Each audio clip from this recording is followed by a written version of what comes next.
Think about the last time you walked out of a grocery store. You swiped your card, you grabbed your bags, and you felt that familiar pit in your stomach. The feeling that you just spent a fortune, and you have almost nothing to show for it. Let's rewind the clock, just 5 years. Think about what a $100 bill used to mean.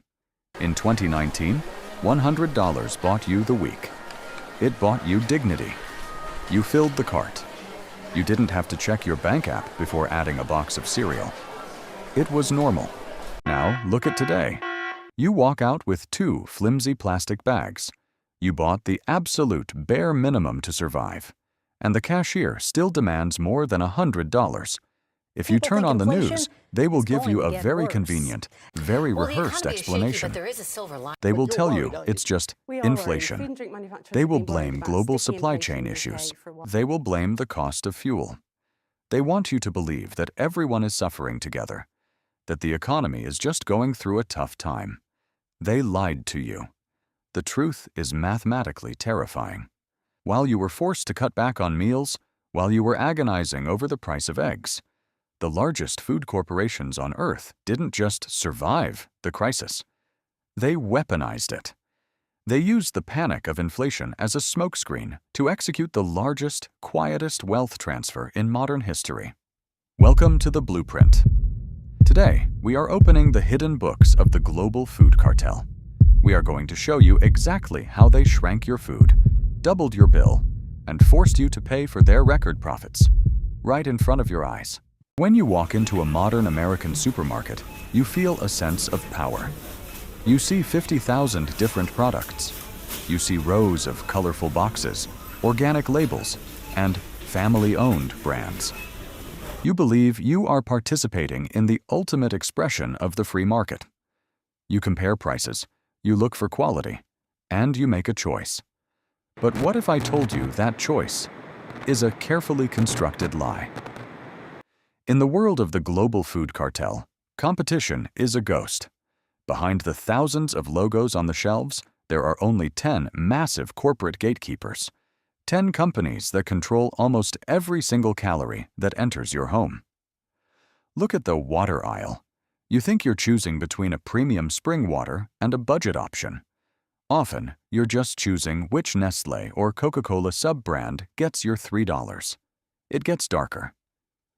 When a small, independent brand starts to succeed by offering you a healthier alternative, the cartel doesn't compete with them. They absorb them. General Mills bought Annie's Homegrown. Coca-Cola bought Honest Tea. Kellogg's bought RX Bar. They keep the friendly, small business branding on the front of the box because they know you trust it. But on the back, in the fine print, it's the same global conglomerate. This isn't just about branding.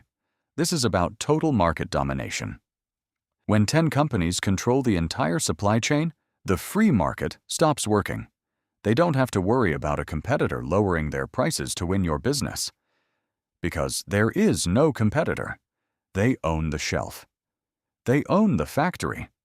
And most importantly, they own the price tag. And once they consolidated their power, they realized they could do something much more profitable than just selling you food. They realized they could start stealing it, 1 gram at a time. There is a psychological limit to what you will willingly pay for a basic box of food. And the Global Food Cartel knows your limit down to the exact penny. If they raise the price from $4 to $7 overnight, the illusion breaks. You wake up. You realize you're being exploited, and you simply stop buying. So, when the recent global inflation crisis gave them the perfect excuse to boost their profit margins, they didn't just raise the prices. They deployed a strategy of silent theft.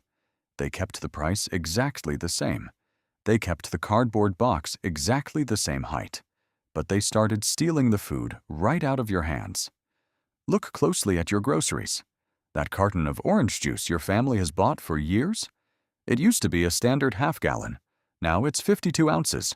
That premium bag of chips? They didn't shrink the bag.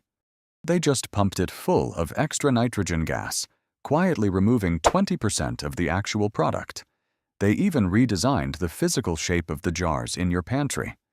They made the bottoms deeply concave, pushing a massive bubble of empty air into the middle of your peanut butter. To your eyes, walking down the aisle, the jar looks massive.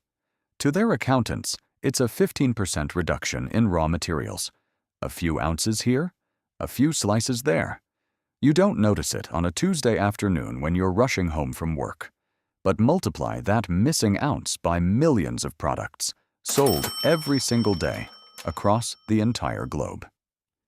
It is a brilliant, invisible tax. You're handing over the exact same amount of your hard-earned money, but you're carrying fewer calories out the door. But stealing your food was just the first phase. Shrinkflation was just the appetizer. What the cartel did next is the real crime. When prices first exploded at the grocery store, we were told a very convincing story. We were told that global supply chains were broken. Cargo ships were stuck at ports. The cost of fuel, wheat, and corn had skyrocketed. And for a brief moment in time, that was true. The cost of manufacturing food did go up. But here is the massive, multi-trillion-dollar secret that the media stopped reporting. The supply chains recovered. The ships unloaded. The global price of raw ingredients plummeted back down. But your grocery bill didn't drop. It kept climbing. If the cost to harvest wheat and transport boxes went down, why did the price of a loaf of bread keep going up? To find the answer, you have to stop looking at the supermarket shelf and start looking at Wall Street earnings calls. Publicly traded food corporations are legally required to report their true financials to their investors. And in those private calls, the CEOs of the Global Food Cartel weren't crying about inflation. They were bragging about it. They realized they had the ultimate leverage. Economists call it inelastic demand. It is a fancy academic term that means one simple, brutal thing. You have to eat. You can delay buying a new television. You can cancel your streaming subscriptions. You can drive your old car for another 5 years. But you cannot stop feeding your children. They had you cornered.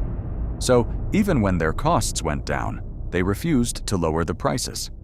They realized they could use the public panic around inflation as a permanent smokescreen to pad their profit margins. It is no longer inflation. It is greedflation. They are not passing on higher costs. They are passing on a tax for simply being alive. You are trapped in a system designed to extract every last cent of your disposable income. But the cartel's greed created a massive problem. You are running out of cash, and the system has a very dark plan for what happens next. The Global Food Cartel has fundamentally broken the social contract. You are no longer working to build a future. You are working just to fund the compounding profits of 10 mega corporations every single time you walk down the cereal aisle. This isn't just about expensive orange juice or smaller bags of chips. This is about the systematic destruction of your disposable income. By draining your bank account for basic biological survival, the cartel ensures that you live permanently, paycheck to paycheck. You have no buffer, no emergency fund, no cash, and that is exactly where the next trap is waiting.